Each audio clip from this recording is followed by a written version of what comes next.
So in today's video, we will be completing a task under Asynchronous Apex, which is schedule jobs using the Apex scheduler.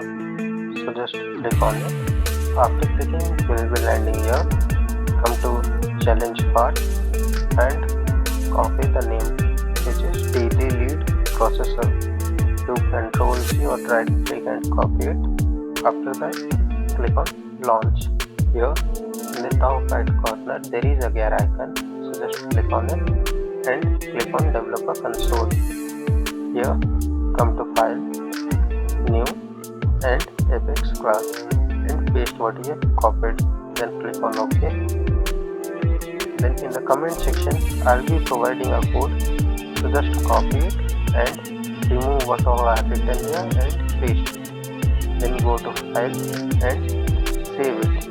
After saving, come to the place from where we started our challenge. Copy this, which is daily lead processor test. Then come to the developer console, click on file, new, apex class and paste what we have copied. Then click on OK. And in the comment section, I will be providing this code also. So just copy it and remove what all are written here and paste what I have provided.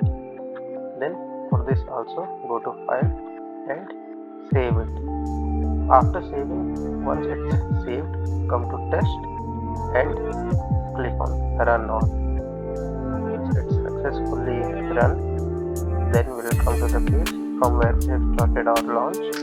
Then click here to earn points. We have completed this task also. So in the next video, we will be completing monitor asynchronous Apex. Thank you for watching, guys.